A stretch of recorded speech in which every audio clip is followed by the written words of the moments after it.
Olá, aluno e aluna. Mais um momento que nós vamos estar falando aqui sobre algo bem interessante. E dessa forma, nesse momento, nós vamos falar do campo religioso brasileiro. Não tem como abarcar essa informação em uma videoaula ou em dias. É muito diverso.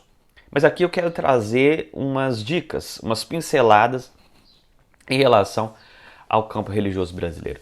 Vocês lembram que nós falamos sobre a matriz religiosa brasileira?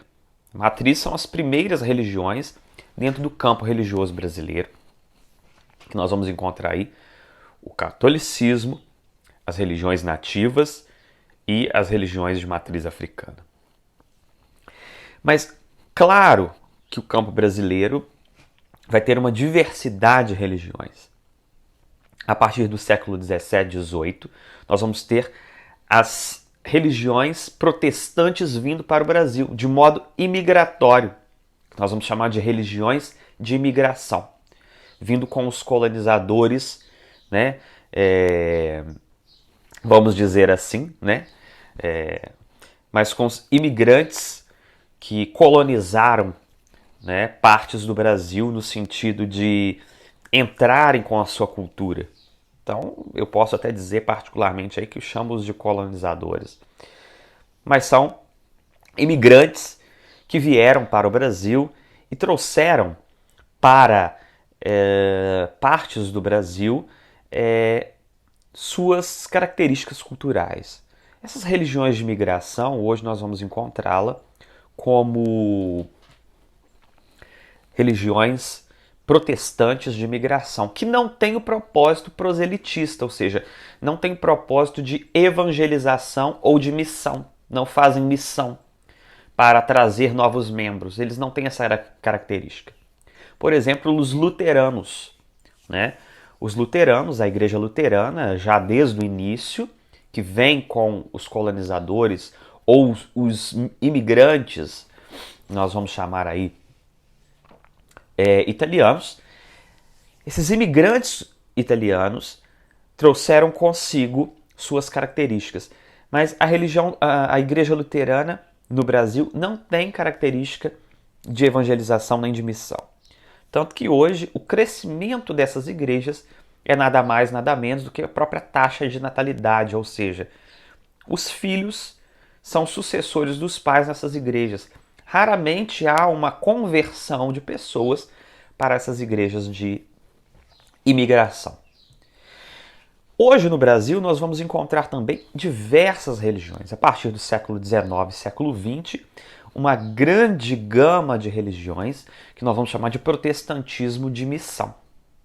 Esse protestantismo de missão já tem o caráter proselitista. O que é proselitismo? A conversão do outro para a minha religião.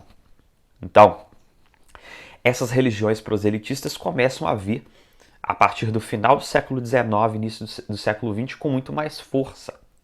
Como, por exemplo, as igrejas metodistas.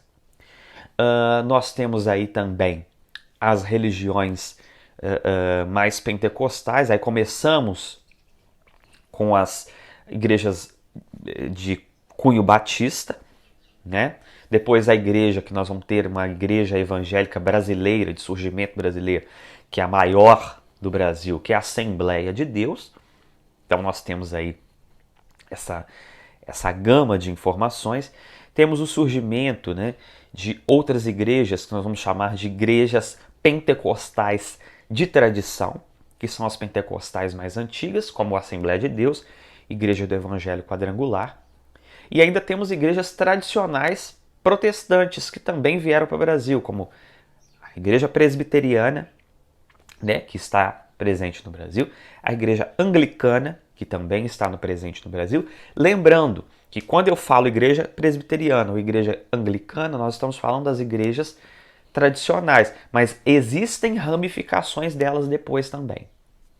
Então, hoje esse campo brasileiro, além de ter as religiões nativas, que são as religiões indígenas, as religiões protestantes de tradição de imigração, que não são proselitistas, ou seja, não pregam conversão, as igrejas de missão, que são, em sua grande maioria, igrejas pentecostais, que nós futuramente vamos dizer o que é, e as igrejas que já estão aqui, como a Igreja Católica, que já está aqui desde o período colonial. E também, né, se eu estou repetindo, vamos ter aí as religiões de matriz africana também em grande parte da sociedade brasileira. Então nós vamos ter aí uma grande força. A partir da década de 70, nós vamos ter as igrejas de surgimento neopentecostal, que vem de uma teologia da prosperidade. Essas religiões de cunho neopentecostal, elas vão espalhar pelo Brasil, como hoje a grande maioria das igrejas pequenas são de cunho neopentecostal, que acreditam na teologia da prosperidade, ou seja, teologia da prosperidade é onde Deus te dá a prosperidade plena, total. Se você tem seus bens materiais, é sinônimo de que Deus te deu aquilo. Deus dá toda essa oportunidade de você crescer financeiramente, através do seu dízimo, das suas ofertas e etc. Então nós temos um número, que eu vou chamar de self-service religioso, muito grande no Brasil, mas que vem desde o período colonial, desde o período de colonização, desde o período de imigração no Brasil, né? E que nós podemos chamar isso aí de um misto de religiões. Além das religiões orientais também que estão presentes no Brasil, religiões novas, dentro da própria Igreja Católica, o surgimento das comunidades de vida, que também tem cunho pentecostal e neopentecostal em grande parte delas, né? O Islã também está presente no Brasil e tem crescido muito, né? E com isso, nós fechamos aí esse misto.